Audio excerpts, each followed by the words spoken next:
equity, access, and support. Those few words consistently used when authorities are planning and executing programs for youth with disabilities in Jamaica. There have been reports on the difficulties students with disabilities face with online learning in the country. But CEO of the Special Education Unit in the Education Ministry, Dr. SHARON Morgan, has been working to combat that challenge.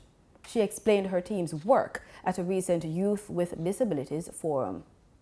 The Special Education Unit makes provisions for students with hearing and visual impairments, physical and mental disabilities, learning disabilities, and those who are gifted and talented. The unit's CEO, Dr. SHARON Morgan, says its role has evolved since the advent of the COVID-19 pandemic. That involves supervision of schools, providing teaching, learning support, capacity building, and so on. In light of COVID-19, we have had to tailor our efforts to ensuring that students remain connected to the teaching learning program through our various partnerships. We've been able to provide devices. We have had sessions for parents where we try to help our parents, giving them coping strategies. You know, the students are at home and the parents have become almost assistant teachers. And so we've been targeting a lot of our efforts to helping our parents, telling them, how do I get my child to sit down, settle down, pay attention? How do I help to break down the tasks and so on? So these are some of the ways that we have been supporting our parents, and our officers also go into the virtual classrooms, engage the students, give the teachers feedback, help them with making their lessons more accessible digitally and more engaging.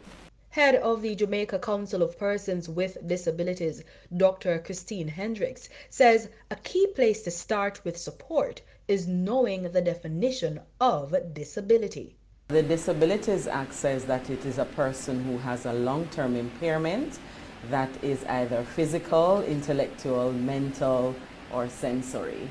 So persons who are gifted are usually not necessarily persons with disabilities, although there are persons with disabilities who may be gifted.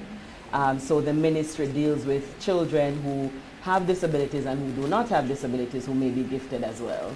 She says some programs are already in place and persons in need of help can get it once the authorities are made aware.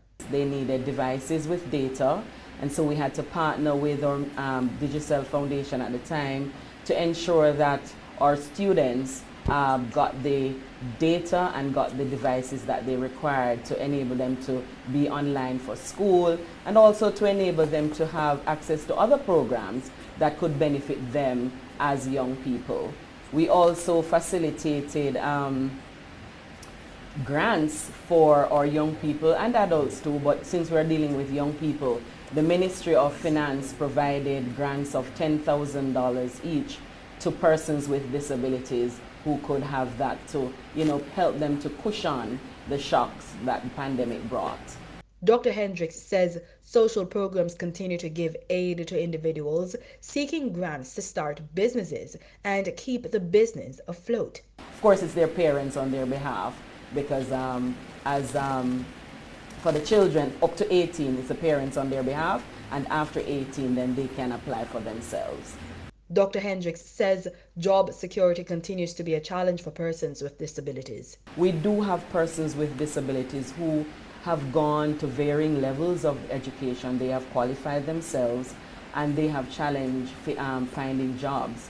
And so we have to continue to advocate to help employers to recognize that persons with disabilities have skills and capabilities too that they can add to an organization, to add value to the output of an organization. And so if persons with disabilities are not seen just for their disability but for their capability, then as a society we would plan for them in every area of life. She says public education about disabilities and the relative challenges is key.